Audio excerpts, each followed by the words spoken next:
Hey, what's up guys, Frosking here. Today I'm going to be showing you guys this 3 Musketeer Minion Horde deck. You've probably seen it all over, you've probably seen other deck guides on it, but hopefully I can give you guys a good rundown of the deck, simplify things, and go over a couple matchups that will probably give people some hard times. So yeah, I got 12 wins, and I was 11-0, but I lost 2 matches, pretty close games, about 100 HP each, but I'm going to show you guys the matches that are important for knowing this deck, and other matchups that may give people some difficulties. So like we'll go into Mega Knight Balloon, then we'll do Expo. Also we'll do Golem. I think we'll do the Golem clone one because he was a better player, and then we'll do 3 Musketeer, my 12th win against 3 Musketeer cycle. So yeah, let's go into the let's do the Mega Knight. Actually, let's do the. Sorry, I'm gonna do the Expo first because I think that's an important one. It's not necessarily the most difficult matchup by any means, but you need to know how to go about it because this Expo deck is all over the place. So I'm gonna just run it 2 times. So basically, what you want to do is just create split lane pressure. If you can in double elixir. Sorry. Snipe their miner. The reason I'm splitting my 3 Musketeers right now is sometimes against rocket decks, what I just like to do is split my 3 Musketeers early on. I've already identified that it's Expo. If I can get him to bait out a rocket or use a rocket on 2 of the Musketeers, I can get a pump down. That's a really good situation for me. Because I know I have a lot of ground tanks in this deck. I have the Ice Golem, I have the Battle Ram, and I have the Miner that can attack his Expo. So yeah, right here he does get some good damage, but it's whatever. Actually, no, he doesn't get any damage. That must have been a different game. But works out for us. We hit the tower, and we pump up again, and he didn't have enough elixir for a rocket. I believe he goes in for the rocket right here, and then this is my initiative to go in for a 3 Musketeers push. And yeah, we take both towers on this push, because, yeah, the split lane pressure is too much. I did a good job of setting the miner right there, so it blocked the Ice Wizard. He couldn't utilize that. He tornadoes everything together, so he's not letting me get the 3 crown. But I have no idea why. There's no way he's coming back with 2 towers down with Expo. He should just give up the match and get into another match. But it's all good. We end up winning this one. So yeah, you can split your 3 Musketeers early on if you need to. If you recognize it's Expo, try and get him to bait out a rocket. Obviously, split him to the side that has more HP so that they don't rocket a tower and get value on it.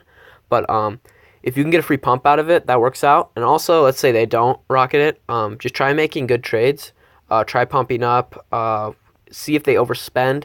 Things along those lines. Be willing to take a little bit of Expo damage so you can pump up. If you see the Expo, if they do like an offensive Expo push and you see they overdefend the Expo and it has like a quarter health on it, maybe eat that so that you can get a pump down. So that's really important. You want to pump up in this deck against Expo or you're not going to break through. Okay. And then we're going to go into the Mega Knight Balloon deck. About 280,000 cards won, but this is a really quick match. I do some things in it where like I bait out certain cards, and then I basically just 3 crown them in one push, and I'm really happy I did because I hate Mega Knight Balloon. But yeah, you'll see how I do that. So right here, I have a good starting hand. All right, actually, I didn't have a good starting hand. I shouldn't have pumped there, but it ends up working out. So yeah, don't ever pump up if you don't have a ground unit in hand. You want to make sure you have something in hand.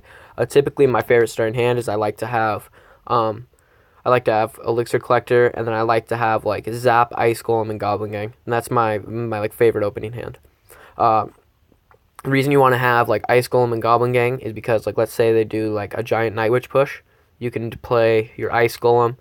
If you pump up, then you can play your Ice Golem and your Goblin Gang, and then let's say they zap the Goblin Gang, then you can go in for a Minion Horde after. If they fireball the Minion Horde, which they won't do, and they're not going to have zap to kill the Minion Horde really fast, it'll take out the Giant and the Night Witch. But like I said, I like to make sure I have a really good hand, and because if I start off a game right and they get a positive 3 on a pump from a miner, it's not a good trade. So yeah, I want to show you guys how I go about this. So I believe he goes in for a minor balloon push, and I catch both things. So it couldn't have worked out any better, and he zapped. So I know he used his balloon. So what I do right here is I believe I play a battle ram and then I play an ice golem because I'm trying to bait out a Mega Knight from him. Or no, I just play the battle ram and then he just kind of leaks elixir and ends up playing a Mega Knight. He didn't really know what to do, I guess. He could have played some minions or something, so I'm really confused why he did that. But I played that battle ram because I was trying to get him to play his Mega Knight just like this. And he ended up doing so. So right here we zap that all down. He overcommitted. And then, look, we have 3 Musketeers and he has nothing in cycle. So what we do is we just send in a miner to the tower. And then it takes it out. And I believe I send in a battle ram Goblin Gang over the middle. And yeah, it's a super fast match. I basically just caught him. He was low. I just got him into a bad cycle, and he ended up losing the match just simply because of that. I forced him to use his Mega Knight. Then he didn't have any offensive weapon for the 3 Musketeers, especially after he rushed with like his minions and bats over his Mega Knight. So yeah, we got good value out of that. That's a really important thing. Actually, I want to go over. A lot of people say like Hog Mega Knight is like a hard counter to 3 Musketeers and things along those lines. But I actually think you can get an elixir advantage if you have battle ram. And you can bait out their Mega Knight. And that's an important thing you need to do. Your battle ram pushes are going to be your best weapon in that matchup. So if you're doing like battle ram Goblin Gang pushes, there's a chance he's going to play a Mega Knight on it. And then when he plays a Mega Knight on it, you can play an Ice Golem and split your 3 Musketeers. And it'll drag the Mega Knight in, and he won't have a Mega Knight in hand for your counter push with 3 Musketeers that are alive. So if you can do that and not let him do like the typical fireball the 2 Musketeers and then Mega Knight on your push or Mega Knight the 2 Musketeers and then stop your other push. So if they do that though, what you want to do is let's say they fireball, you want to make sure that you're playing your Ice Golem or something in front of your 2 Musketeers and baiting out a zap. Because like let's say you play Ice Golem and zap, and then you can play like you can do like a minor Goblin Gang push, or you can do a battle ram Goblin Gang push, and you can possibly break through. So that's something you want to do. If you can put Ice Golem in front of those like small HP Musketeers, that will help you out a lot. So next matchup we're gonna go into is let's do the Golem clone one. I don't really know. Like I don't want to show you guys the Golem one right here because he wasn't a good player and he didn't play well at all. So I want to just go in. I mean, this guy was at least decent. He had 215,000 cards on. So I'll show you how I go about that. And either way, it can be relatively difficult. I mean, he has Lumberjack, Poison, Fire Spirits, and he has Clone. So that's a interesting deck. So I'll go 2 times actually on this one. What you want to be making sure you're doing in this matchup is you want to be making sure that you are always splitting your 2 Musketeers away from the Golem, even if it means that it's costing you a tower. Because if you're playing your 2 Musketeers into the lane with the Golem, you're playing into their push, and you're giving them value to their push. If you create some form of split lane pressure, you're making your own push out of it. So that's the thing you want to do. If you can, split your 2 Musketeers away and bait out a poison from them or something along those lines, you're safe to play your minion horde on the Golem. And that's a really important thing to know. And then I'll talk about another matchup in a second that you want to make sure that you do certain things on. It'll be giant double minions, but I don't have a replay, so I'll wait until a little bit later for that. But yeah, we'll go into this match right here. So what I'm basically been doing up to this point is I've been punishing his elixir collector. I've been knowing what he has in hand.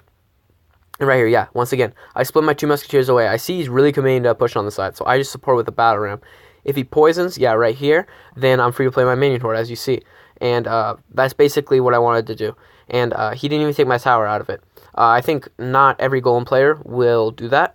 And so that's important to note. Sometimes you'll get intimidated and you'll see a Golem and a Night Witch push coming down your lane, but I really advise you not to play your 2 Musketeers into that lane because it's playing into them. They're going to get a ton of value, and they still might even 3-crown you if you play your Musketeers into them. So yeah, that's a thing a lot of people say, oh, he would have 3-crowned me if I didn't split my 2 Musketeers away. But if you play into him, he's going to take out your Musketeers. You're going to do only a tiny bit more damage to the Golem, and you wouldn't have created any split lane pressure. So that's what you want to be doing. Right here, actually, I'm going to go over, I'm going to go over Expo Pump, and then we will go over the 3M cycle after that for my 12th win. Expo Pump, It was really important to note that I knew he didn't have any big direct damage spell. So that's your biggest offensive weapon in this matchup. If you only see they have log or something, you're free to play all of your Musketeers in one lane, and you can just create a monster push on them. Also, you want to make sure, as always, you're punishing their pumps. I don't necessarily have the best opening hand right here. I don't have, what is it? I didn't have Elixir Collector in my starting hand. So yeah, sorry, it's early in the morning, trying to think. But yeah, he catches my miner with his archer, so this actually is a really bad start for me. He stopped my battle ram and everything for a positive trade.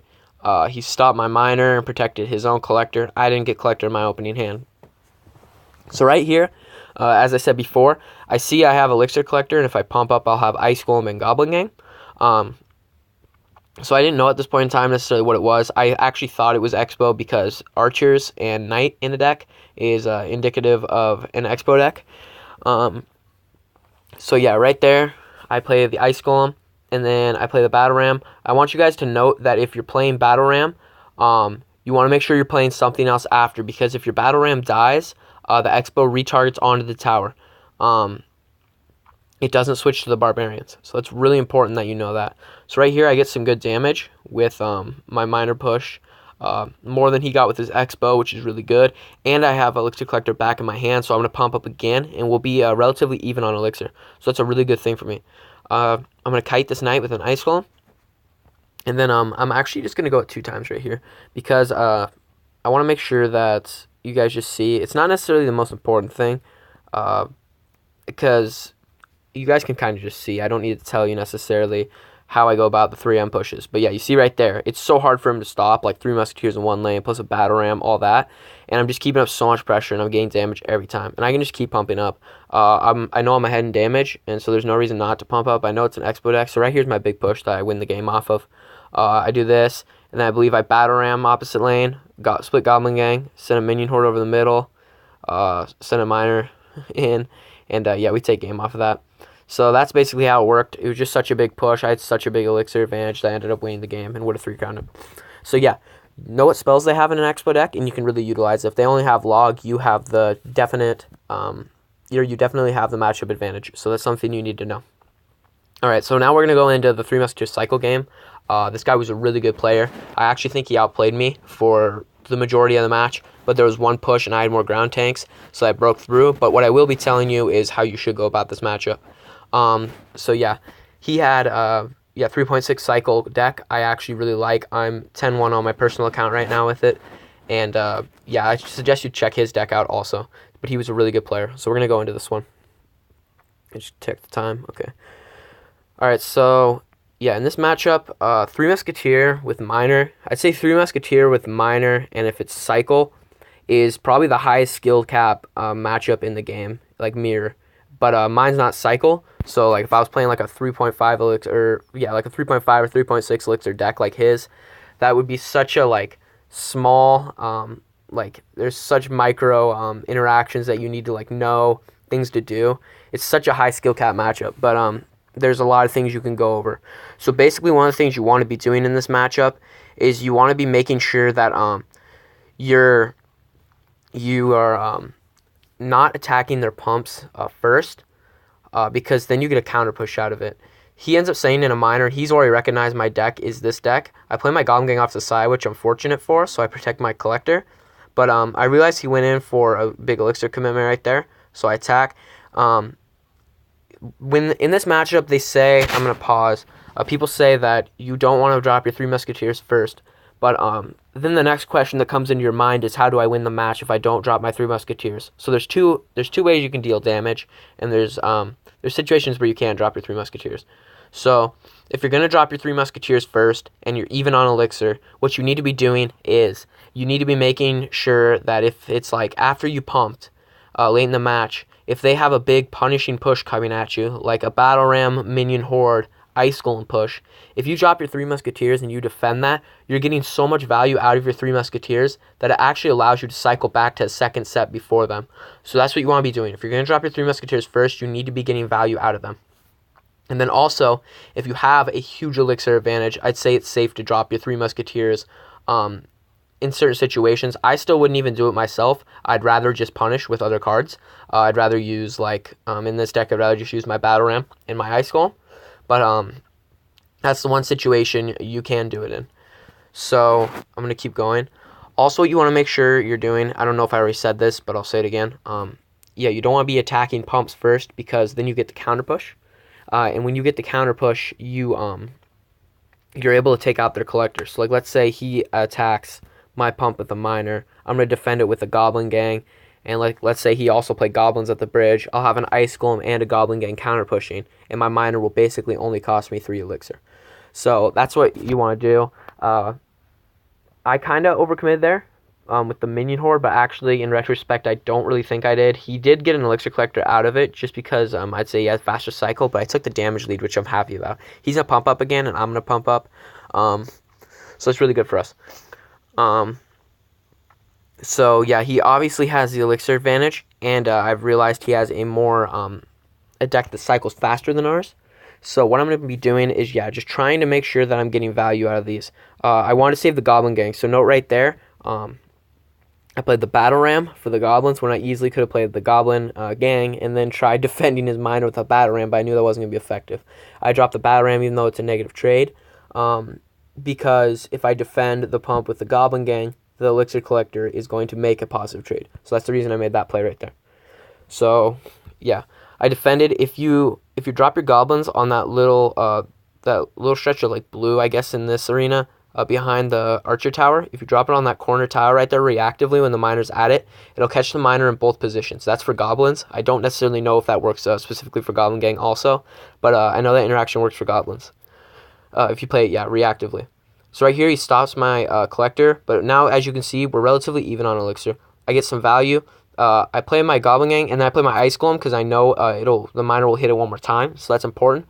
He has the faster pump cycle, so yeah, that's something I need to do. I actually should have attacked the other collector. That was a really big mistake in this matchup. I didn't attack the collector, and I have no idea why. Same as him right here. He most likely should have, but look, you'll see another situation from his perspective where that right there was probably the worst play I made in this whole entire Grand Challenge. I have no idea why I put an Ice Golem and then a Goblin Gang, because I just let him drop 3 Musketeers. If I had that Battle Ram and Minion Horde counter pushing, that would have been one scenario. I would have been fine if he plays 3 Musketeers. But this right here was really stupid, but I'm going to have to recover, and you'll see how I do it.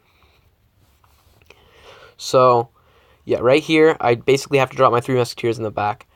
I'm okay in this match. He keeps pumping, but I'm okay in this match because I know I have more ground tanks. This guy has 3 pumps on me, but I just basically have to know what to do. I bait out his log because I want to do, like, something on this next push that's coming at me. You'll see. So I play this, right? And then I send in a miner to the tower, and then he drops another set of 3 Musketeers, and I dropped my own 3 Musketeers right here. But I baited out that log last time, and then he logs again, which is really good for us. This is basically what wins us the game. He has nothing in hand, so he basically just stops. He knows it's basically a good game because he just logged. I have 2 Musketeers coming at him and a Barbarian, and then I send him Miner to tower. He couldn't cycle back to, I don't think, anything else that would have stopped it because he only had, like, Electro Wizard, those things in hand. But that's how I won the match. I want to make sure that you guys understand that matchup, that you are pumping late into game, and then also you're getting value when you drop your 3 Musketeers. And also, as you saw in that matchup, don't give your opponent good value when you're dropping your 3 Musketeers. Okay, the one more matchup I said I wanted to go over was Giant Devil Minions. So what you want to be doing in that matchup is, like I said, you want to make sure you have Ice Golem and Goblin Gang in your hand. If you can, and you realize after the first punish, you want to make sure that they commit to, let's say, a giant push, or they end up cycling a miner on tower, or even something as simple as getting them into a bad cycle and forcing them to drop their minion horde. Because if they split their minion horde at the beginning of the match, in my opinion, you can drop your 3 Musketeers because they're throwing 5 elixir worth of free value into you that won't tamper with the health of your 3 Musketeers. So try to get them into a bad cycle, outpace them with your pumps, and then find a good time to pump up, and then defend it correctly. Also, if you split your 3 Musketeers and double elixir, and they do what they typically do, which is fireball the 2 Musketeers and then start a giant push in the lane of the 1 Musketeer. What you want to do is you want to support the 1 Musketeer lane with like an ice golem, and you can bait out a zap, or you can use a battle ram to bait it out. And then once they do that, you can utilize, like, let's say a minion horde or something along those lines on defense, and then you'll have a minion horde that they don't have zap or fireball in hand with that can counter push. And then also you'll get their zap out of cycle with your 3 Musketeers, so that will be good because like you'll split your 3 Musketeers the next time they have a push, and they won't be able to just fireball zap them off the bat. So we're gonna go into the 12-win chest. Let's see what we get. All right, we get 22,000 gold, 1 furnace, 4 goblin huts, 54 bombers, 1 skeleton army, 83 Teslas, 95 fire spirits, 24 musketeers, 235 barbarians, 36 ice golems, 45 valkyries, 4 clones, 6 expos, and then 512 royal giants. Overall, pretty bad chest. I'd say the ice golem and the expo are the best, but it's all good. Everybody has those grand challenge chests. Thanks for watching the video, guys. I hope you guys enjoyed it, and I'll see you guys next time.